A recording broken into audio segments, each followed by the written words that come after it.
வணக்கம் நேயர்களே, கடவுள் அருள் டிவி நேயர்களுக்கு லக்ஷ்மி நாராயணன் அன்பு வணக்கங்கள். இப்போ நம்ம பார்க்க போகிறது வார ராசி பலன் 15ஆம் தேதியிலேருந்து 21ஆம் தேதி வரை எப்படி இருக்க போதான்னு பார்க்க போகிறோம். எப்போதுமே சொல்கிறதாங்க, லக்னத்துக்கு பாருங்கள். ராசிக்கு பார்ப்பதை விட லக்னத்துக்கு பார்க்க ரொம்ப பர்ஃபெக்டாக இருக்கும். உதாரணமாக ஒரு மகர லக்னம் விருச்சிக ராசினா நீங்கள் விருச்சிக ராசிக்கான பலன்களை பார்க்குறத விட மகர ராசிக்கான பலன்களை பார்க்கும்போது ரொம்ப பர்ஃபெக்டாக இருக்கும். ஸோ முதல்ல வரது பொது பலன்கள், அதுக்கப்புறம் தசாபுக்தி பலன்கள். உங்கள் ஜனனகால ஜாதகத்தில் என்ன தசாபுக்தி அந்தரங்கள் வருதோ அதை மிங்கிள் பண்ணி பாருங்கள், ரொம்ப பர்ஃபெக்டாக இருக்கும். வீடியோட எண்டில் டிப் ஆஃப் த வீக் இருக்குது. கடகராசி. ஸோ கடகராசிக்கு வந்து பார்த்தீங்கன்னா உங்களுக்கு ராசியாதிபதி சந்திரன். தொழில் ரீதியான விஷயம், பெரிய வெற்றிகள், அதே நேரத்தில் வந்து லாபங்கள், ஒரு பெரிய லாபங்கள் வருவதற்கான வாய்ப்புகளுமே ரொம்ப நல்லா இருக்குது. நினைத்த காரியங்களில் ஒரு பெரிய வெற்றி கிடைக்கிறதுக்கான வாய்ப்பும் அற்புதமாக இருக்குங்க. ஸோ அதுக்கப்புறம் பார்க்கும்போது உங்களுடைய 2ஆம் அதிபதியான சூரியன், 2ஆம் அதிபதி சூரியன் 12 இருக்கும்போது குடும்பத்திற்காக நிறைய செலவு பண்ணுறமான விஷயங்களை கண்டிப்பாக ஏற்படுத்தும். 3-12ஆம் அதிபதியான புதன் ஆட்சி பலத்தோட 12 இருக்கும்போது முயற்சிகளில் ஒரு பெரிய வெற்றிகள் இருக்கும். நிலபுலன்கள், சொத்துக்கள் விற்பனை ஆவதற்கான வாய்ப்புகள் ரொம்ப அற்புதமாக இருக்குது. பழைய வண்டி இருக்குன்னா இப்போ விற்கிறதுக்கான வாய்ப்புகள் ரொம்ப நல்லா இருக்குது. ஸோ அதெல்லாமே ரொம்ப அற்புதமான விஷயம். 4 மற்றும் 11ஆம் அதிபதியான சுக்கிரன். ஸோ 4 மற்றும் 11ஆம் அதிபதியான சுக்கிரன் உங்களுக்கு ராசியிலே இருக்கும்போது புதிய சொத்துக்கள் வாங்கணுங்கிற எண்ணங்கள், புதிய வண்டி வாகனங்கள் வாங்கணுங்கிற எண்ணங்கள் எல்லாமே ரொம்ப அற்புதமாக இருக்குது. 5ஆம் அதிபதியான செவ்வாய் உங்களுக்கு 10ல் இருக்கும்போது தொழில் ரீதியான விஷயங்கள் ரொம்ப கவனம் தேவை. ஏன்னா தொழிலில் வந்து யாராச்சும் வந்து பேராசைப்பட்டு காமிச்சு உங்களை ஏமாத்துறதுக்கான வாய்ப்பு இருக்குன்னா ரொம்ப ரொம்ப கவனமாக இருக்கணும். குரு சுக்கிரன் ஒரே இடத்துல இருக்கிறது, அதுவும் பார்த்திங்கன்னா 6ஆம் அதிபதி. அது மட்டும் இல்லை, அது வந்து 6, 11, 4 போது சொத்துக்கள்லாம் வரும். அதே நேரத்தில் உடல் ரீதியான விஷயங்கள் ரொம்ப கேர்ஃபுல்லாக இருக்கணுங்க. ஏன்னா உடலில் வந்து பார்த்திங்கன்னா தேவையில்லாத ஒரு சின்ன கொழுப்பு கட்டிகளோ கொழுப்பு அடைப்புகளோ இருக்கிறதுக்கான வாய்ப்புகள் ரொம்ப ரொம்ப கவனமாக இருக்கணும். வேலைகள் பெரிய வருமானங்கள் வர்றதுக்கான வாய்ப்புகள் ரொம்ப அற்புதமாக இருக்குது. 7, 8ஆம் அதிபதியான சனி உங்களுக்கு 9ல் இருக்கும் பொழுது தந்தை சார்ந்த உறவுகளால் ஒரு சின்ன சின்ன ஸ்ட்ரெஸ்ஸஸோ டென்ஷன்ஸோ வரும். அதே நேரத்தில் வந்து பார்த்திங்கன்னா மனைவியோட ஒரு பயணங்கள் நிறைய போகிறமான விஷயங்களை கண்டிப்பாக ஏற்படுத்துங்க. ஸோ அதெல்லாமே ரொம்ப சிறப்பு தான். 8ஆம் அதிபதினும் போதே கொஞ்சம் கவனமாக பேசணும். ஏதாச்சும் பேச்சில் வந்து ஏதாச்சும் சிக்கல்கள் வருவதற்கான வாய்ப்பு ரொம்ப ரொம்ப கவனமாக இருக்கணும்.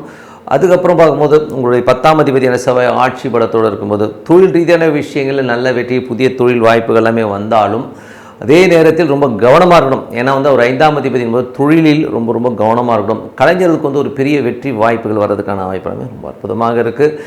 அதுக்கப்புறம் பார்க்கும்போது 11ஆம் அதிபதியான சுக்கிரன் உங்களுக்கு ராசியிலுமே பெரிய வெற்றிகள், புதிய சொத்துக்கள், புதிய வண்டி வாகனங்கள் வாங்குகிற யோகங்கள் எல்லாமே அற்புதமாக இருக்குங்க. தசாபுத்தி பலங்கள். ஸோ கடக லக்னமாக இருந்து சூரியன் தசாபுத்தி என்பது சூரியன் 2ஆம் அதிபதி 12ல் இருக்கும்போது குடும்பத்திற்காக நிறைய செலவு பண்ணுறமான விஷயங்களை கண்டிப்பாக ஏற்படுத்தும். கடக லக்னமாக இருந்து சந்திர தசாபுத்தி, சந்திரன் வந்து பெரிய லாபங்கள், தொழில் ரீதியான பெரிய வெற்றிகள் கிடைக்கிறதுக்கான வாய்ப்புகளுமே அற்புதமாக இருக்குது. கடக லக்னமாக இருந்து செவ்வாய் தசாபுத்தி இருந்தாங்க. செவ்வாய் வந்து தொழில் ரீதியான விஷயங்கள் ரொம்ப கவனமாக இருக்கும். கலைஞர்களுக்கு வந்து நல்ல வாய்ப்புகள், வெற்றி வாய்ப்புகள் வர்றதுக்கான வாய்ப்புகள் எல்லாமே ரொம்ப நல்லா இருக்குது. குழந்தைகள் கொஞ்சம் நம்ம எதிர்த்து பேசுகிறமான ஃபீலை கண்டிப்பாக ஏற்படுத்தும். கடக லக்னமாக இருந்து ராகு தேசாபுத்தி, ராகு வந்து 8ல் இருக்கிறது வந்து பார்த்திங்கன்னா கொஞ்சம் எமோஷன்ஸை கொடுக்கும். கொஞ்சம் கவனமாக இருக்கிற ஒரு காலகட்டமாக இருக்குது. ஸோ அதெல்லாம் கொஞ்சம் கவனமாக இருக்கும். அந்நிய வெளி மாநிலங்கள், வெளிநாடு, வெளி மாநிலத்தவர் இவங்ககிட்டலாம் பேசும்போதோ பழகும்போது ரொம்ப ரொம்ப கவனமாக இருக்கிறது ரொம்ப அவசியம். கணவன் மனைவிக்குள்ள தேவையில்லாத தர்க்கங்களை தவிர்த்துக்கிறது ரொம்ப ரொம்ப நல்லது. கடக லக்னமாக இருந்து குரு தேசாபுத்தின்னு, குரு வந்து உங்களுக்கு 6, 9ஆம் அதிபதி ராசியிலே இருக்கும்போது வேலை இல்லாதவர்களுக்கு வேலை கிடைக்கிறதுக்கான வாய்ப்புகள் ரொம்ப நல்லா இருக்கும். ஸோ அது ரொம்ப நல்ல விஷயம். அதே மாதிரி உடல் ரீதியான விஷயங்கள் கொஞ்சம் தொந்தரவு ஏற்படும், அதெல்லாம் கொஞ்சம் கவனமாக பார்த்துக்கணும். கால் மற்றும் இருதயம் சம்பந்தமான விஷயங்கள் வந்து கொஞ்சம் கவனமாக இருக்கிறது ரொம்ப ரொம்ப நல்லது. கடக லக்னமாக இருந்து சனி தேசாபுத்தி வந்தார்கள். சனி வந்து 7, 8ஆம் அதிபதி 9லும் தந்தை சார்ந்த உறவுகளால் சின்ன சின்ன மனக்கசப்புகள் வர்றதுக்கான வாய்ப்பு இருக்குது. வெளிநாட்டில் இருக்கணும் கொஞ்சம் சின்னதாக ஸ்ட்ரெஸ் வந்து போகிறதுக்கான வாய்ப்பு எல்லாமே இருக்கிறனால கொஞ்சம் கவனமாக இருக்கணும். கடக லக்னமாக இருந்து புதன் தேசாபுத்தி வந்தார்கள். புதன் வந்து பார்த்திங்கன்னா உங்களுக்கு 3 மற்றும் 12ஆம் அதிபதி 12ல் வந்து ஆட்சி பலத்தோடு இருக்கும்பொழுது இந்த மாதிரி விஷயங்கள் இருக்கணும்போது கொஞ்சம் நிறைய அலைச்சல்கள் இருக்கும். உங்கள் முயற்சியில் ஒரு பெரிய வெற்றிகள் கிடைக்கிறதுக்கான வாய்ப்புகளுமே ரொம்ப நல்லா இருக்குது. உங்களுக்கும் உங்கள் இளைய சகோதரருக்கும் தேவையில்லாத ஒரு வாக்குவாதங்கள், பக்கத்து வீட்டுக்காருக்கும் உங்களுக்குமே ஒரு சின்ன சின்ன சங்கடங்கள் வர்றதுக்கான வாய்ப்பெல்லாம் இருக்குன்னா கொஞ்சம் கவனமாக ஹேண்டில் பண்ணுறது ரொம்ப ரொம்ப அவசியம். கடக லக்னமாக இருந்து கேது தேசாபுத்தி இருந்தார்கள். ஸோ கேது வந்து பார்த்திங்கன்னா உங்களுக்கு 2ல் இருக்கும்போது கொஞ்சம் கவனமாக பேசுவோம், வெடுக்குன்னு பேசுவோம், தூக்கி எறிஞ்சு பேசிடுவோம். ஸோ அதனால் அதெல்லாம் கொஞ்சம் கவனமாக பார்த்துக்கிறது ரொம்ப ரொம்ப நல்லது. கடக லக்னமாக இருந்து சுக்கிர தேசாபுத்தி அந்தரங்கள். சுக்கிரன் வந்து பார்த்திங்கன்னா உங்களுக்கு 4, 11ஆம் அதிபதி ராசியிலே இருக்கும்போது அம்மா உங்கள்கிட்ட சண்டை போட்டிருந்தாங்கன்னா இப்போ வந்து இணைவதற்கான வாய்ப்புகள் ரொம்ப நல்லா இருக்குது. அதே மாதிரி கடக லக்னக்காரருக்கு வந்து பார்த்திங்கன்னா சுக்கிரன் வந்து 4, 11 வண்டி வாகனங்கள் சொத்துக்கள் அமைவதற்கான வாய்ப்பு எல்லாமே ரொம்ப அற்புதமாக இருக்குங்க. ஸோ மற்றபடி எனக்கு என்னை பொறுத்த ஒரு நல்ல ஒரு பிரார்த்தனை, மனதார இறைவனை பிரார்த்தனை கண்டிப்பாக நம்ம அடுத்த லெவல் போகிறதுக்கான வாய்ப்பு ரொம்ப சிறப்பாக இருக்குது. Tip of the week. So tip of the வீக்கில் சஷ்டி விரதம். ஸோ சஷ்டி விரதம்ங்கிறது வந்து பார்த்திங்கன்னா ரொம்ப ஒரு பவர்ஃபுல்லான விரதம். அதில் வந்து என்னென்னா எல்லோருமே என்ன நினைப்போம்னா, கொஞ்சம் இப்போ இருக்கிற ஜென்ரேஷன்ஸுக்கு வந்து இந்த விரதங்களை பற்றியோ இந்த ஆன்மீகம் சம்மந்தமான விஷயங்களையோ வந்து அதை பற்றின ஒரு பெரிய நாட்டமே இல்லை. அவங்க என்ன நினைக்கிறாங்க, என்னத்தை இதெல்லாம் பண்ணிவிட்டு என்னதை பண்ணிகிட்டு இருக்கீங்க, என்ன வரும் ஏது வரும் அப்படின்ட்டு நினைக்கிறாங்க. மெயினாக இதில் வந்து முக்கியமாக தெரிஞ்சுக்கிற ஒரு விஷயம் என்னென்னா நம்பிக்கை. ஸோ ஒரு நம்பிக்கைங்கிறது வந்து எவ்வளோ முக்கியம் தெரியுங்களா? ஸோ நீங்கள் மனதார வந்து ஒரு இறைவன் இருக்கிறதா நினச்சி நம்ம நம்பிக்கையாக செய்கிற ஒரு விரதங்கள் கண்டிப்பாக ஒரு பெரிய பலன்களை கொடுத்துரும். இதுக்கு உதாரணமாக ஒரு சின்ன ஒரு விஷயம் சொல்கிறேன் கேளுங்க. இந்த பலன்கள் உடனே கிடைக்குமா அப்படின்னு கேட்டிங்கன்னா இல்லைங்க. சில டைமில் வந்து லேட்டு கூட ஆகுது. ஏன்னா சில கர்மாக்களால் கொஞ்சம் டிலே ஆனாலும் அதுக்கப்புறம் கொடுக்குற வளர்ச்சி ஒரு பெரிய வளர்ச்சியாக இருக்குங்க. ஸோ இதுக்கு ஒரு சின்ன உதாரணம், ஒரு குட்டி கதை சொல்லிடுறேன். இது வந்து பார்த்திங்கன்னா ஒரு அம்மா இருந்தாங்க எங்கள் வீட்டு பக்கத்தில். அவங்க ஹஸ்பண்ட் வந்து ஒரு டிரைவர். ஸோ ரொம்ப கடினமான உழைப்புனா ஒன்றும் பெரிய வருமானம் இல்லை. அந்த அம்மா ஒரு கயிறு தான் போட்டிருக்கோம். ஸோ கயிறு போட்டுட்ருவோம். அவங்க 2 பிள்ளைங்க. படிக்க வைக்கிறதுக்கே ரொம்ப கஷ்டம். படிக்க வைக்கிறதுக்கு அவ்வளோ கஷ்டப்படுவாங்க. கடன்கள் நிறைய வாங்குவாங்க. ஏன்னா வண்டி ஓட்டுவார் இல்லையா டிரைவர்னும் போது.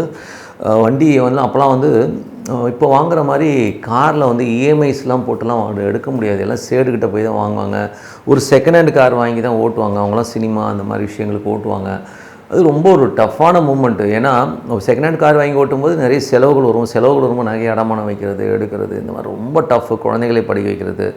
ஒரு 1 மேன் இன்கமில் அந்த அம்மாவுக்கு வந்து படிப்பறிவு ரொம்ப கம்மி தான். ஓரளவுக்கு படிப்பாங்க, புத்தகம் படிப்பாங்களோட பெரிய படிப்பறிவு இல்லை. ஆனால் அந்த அம்மா நம்பினது பார்த்திங்கன்னா தெய்வத்தை. அந்த அம்மா வந்து வழிபாடு பயங்கரமாக பண்ணுவாங்க, விரதம் இருப்பாங்க. சஷ்டி விரதம் அந்த அம்மா இருப்பாங்க. அது மட்டும் இல்லாமல் ஈஸ்வரன் வந்து எங்கள் வீட்டுக்கு பக்கத்தில் ஒரு ஈஸ்வரன் கோயில் இருக்குது. டெய்லி போயிடும் அந்த அம்மா.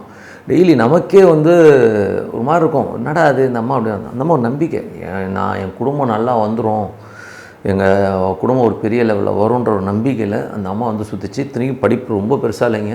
எனக்கு தெரிஞ்சு 8வது 9வது தான் படிச்சிருப்பாங்க. அந்த நம்பிக்கையின் வாயிலாக அந்த அம்மா பண்ணும்போது அதுக்கப்புறம் இந்த பசங்க வந்து படித்து முன்னேறி இன்றைக்கி வந்து அவங்க வேறு லெவலில் இருக்காங்க. கிட்டத்தட்ட வந்து அப்பாவை நல்லா பார்த்துட்டாங்க, அம்மாவை நல்லா பார்த்துட்டாங்க. அதுக்கப்புறம் அந்த அம்மா வந்து வருங்காலங்களில் வந்து பொழுது போலேன்னு சொல்லிட்டு இந்த மெடிசன் புக்ஸ் எல்லாம் படித்தாங்க. நல்லா படித்தாங்க. ஒரு 8வது 9வது படித்தவங்க மெடிசன் சம்மந்தமான புக்ஸை படிச்சுட்டு ஒரு டாக்டர் ஒரு மருந்து எழுதி கொடுத்தாங்கன்னா அந்த மெடிசன் சம்மந்தமான விஷயங்களை வந்து அவங்க சொல்லுவாங்க. இல்லை இந்த மாத்திரை இந்த காம்பினேஷனில் இருக்குது, இப்படி ஆகும், இதுக்காக தான் கொடுத்தாங்களான்னு சொல்லிவிட்டு அந்த அம்மா வந்து சொல்லுவாங்க. அந்த அளவுக்கு அவங்க நாலேஜும் டெவலப் பண்ணிட்டாங்க. குழந்தைகள் வந்து அவங்கள வந்து அப்படியே அழகாக பார்த்துக்கிட்டாங்க. கிட்டத்தட்ட வந்து தாயாருக்கு வந்து நல்ல ஒரு செல்வ செழிப்பான வாழ்க்கை, ரொம்ப சந்தோஷமான வாழ்க்கை. குழந்தைங்கள்லாம் ஃபாரின்லாம் போய் பெரிய லெவலில் வந்து அவங்க செட்டில் ஆனாங்க. இது என் கண் எதிர்க்க பார்த்தது. ஒரு விரதங்களும் ஒரு நல்ல விஷயங்களும் பார்த்திங்கன்னா உங்களுக்கு பெரிய லெவலில் முன்னேறும். ஆனால் அதுக்கு தேவை நம்பிக்கை, பொறுமை. அதனால் இது சஷ்டி விரதம். இப்போ நம்ம பேசும்போது சஷ்டி விரதத்துக்கு வந்து ஏன் சொல்கிறேன்னா, விரதத்தை வந்து ரொம்ப கேர்லெஸ்ஸாக எடுத்துக்கக்கூடாதுங்கிறதுக்காக தான் நான் எவ்வளோ தூரம் சொல்கிறது. ஸோ சஷ்டி விரதம் ரொம்ப முக்கியம். அதுவும் முருகனை நினச்சி அவனெல்லாம் நானாக வந்து வேண்டிக்கும் போது பேராண்டின்னு பேராடின்னு தான் கூப்பிடுவேன். வாடா போடான்னு பேசுகிற அளவுக்கு. ஏன்னா நான் உறவுகளாக வச்சுக்கிட்டோம்னு வைங்களேன், அது ஒரு சின்ன சந்தோஷத்தை தரும். ஓகேங்களா? ஸோ எனக்கு வந்து முருகன் அந்த கோயிலுக்கு போகும்போது ஏதாவது ஒரு ரூபத்தில் வந்து முருகன் நம்ம கூட வந்துடும் அப்படி. ஸோ அந்த மாதிரி போன வாட்டி கூட திருச்செந்தூர் போகும்போது நான் போயிட்டு இருக்கும்போது ஒரு குட்டி பையன் நான் கந்தசஷ்டி கவசம் சொல்கிறான். அந்த அம்மா சொல்லுது, நான் அப்படியே மிரண்டேன். என்னடா அது கந்தசஷ்டி கவசம் சொல்கிறாங்கன்னா, ஏமா இத்தினூண்டு பயிலாக பேசுகிறான், அவன் பூச நட்சத்திரம் வியாழக்கிழமை பிறந்தவன் வச்சு அம்மா. நான் மிரண்டேன், என்னம்மா?